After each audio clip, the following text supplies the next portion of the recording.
How can these still be permanent raised beds if we're doing some kind of tillage on them? Hi, this is Justin Hitt with Prosperity Homestead. I just finished tilling these out. This is actually shallow tillage. I say it many times. It's primarily just to terminate the cover crop by bringing up the root area and ultimately leveling out the beds. But it is a kind of tillage. And so you have to be careful with it, not to make the soil too loose, and of course not to do it too deep, because you can end up with like a shallow pan. Basically the paddles that are tilling up the soil are beating on the ground at the same time and compacting the soil. Now what we do in here, we can broad fork it to loosen up the soil if you want deep tillage or you need deep tillage, because a broad fork doesn't really till anything. It simply just opens a gap up in the soil to allow water to drain. But primarily we used shallow tillage to terminate the crop rather than herbicide, and rather than bringing in a large amount of hay. If you're not aware, a bale of straw, well, a large amount of straw, a bale of straw is $7.25. Round bales are $58. In order to get enough straw to mulch these beds to then kill off the grass, it's going to be a huge amount of money. So again, appropriate tools. We used the tiller, and it came in here, and in some cases it doesn't even break all the grass, so we still have some grass growing.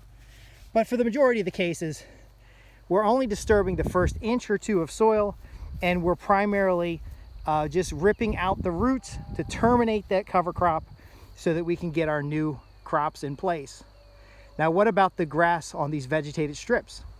So this grass is actually our cover for the beds without having to buy bales of straw.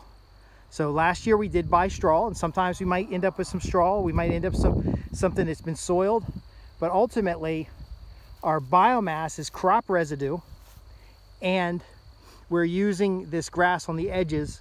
It serves many functions, but the grass on the edge will be cut as it gets taller and used as mulch around the new young plants. Now, some of these beds need to be tilled a little bit better if we're going to run and use an automated seeder. So the little like a wheelbarrow looking thing that you can seed with needs the soil to be cleaner. So that's another reason we are doing the light tilling, so that we can have the surface prepared to automate some of the processes. Now, do you need to till it? Not really. We could have planted right in the cover crop. We could have flail mowed everything very, very, very low, but that does require that all of these beds are perfectly level. The challenge with the flail mower is it's got a big round scald bar on it, which is basically a round cylinder, and if it's on even the slightest hill or slope, it will slide down and start going downhill, and it's just not good. And you can see how loose this soil is. A lot of it is no different than if we were able to rake it through. But again, we're not tilling more than an inch, at most 3 inches, and we're primarily just scratching that surface. So let's say you had a potato crop in here, which there are potato crops in here. I'm not digging deep enough to hit the potatoes. I'm basically scratching the surface to get the beds prepared. We put plant starts in place, and then we mulch around the plant starts. Now we also take out a lot of rocks and other materials, and then I also am trying to shape the beds. I do want the bed shaped, but as you can see by the wind, these hedges, or these vegetative strips, are actually reducing the amount of wind that can go across the surface of the soil, which reduces the evaporation and helps us retain more moisture. It prevents our straw and other materials from blowing off the beds, and it provides microhabitats for birds and microhabitats for the soil biology. So we're not disturbing the soil as much as you might think with the method that we're using here. Again, the method is about creating as many plantable spaces on the slope as possible by the use of terraces, and then feeding the soil on those terraces through cover crops, through adding biomass, by adding animal manures. We have rabbit, cow, sometimes chicken manure, and then getting our crops in the beds at the right time. Yes, we are losing some soil nutrient from evaporation, but it's late April and we're about ready to put the plants out there. So I figured get it all tilled out. I think it took me about 3 hours to do all this with the BCS. And can you see how it really gives structure to the garden? Now, as I covered in a previous video, yes, it is possible for mice and voles and other stuff to live in the grass, but we don't really care. They're not hurting anything, and we plant a little bit extra for them. But look at that beauty.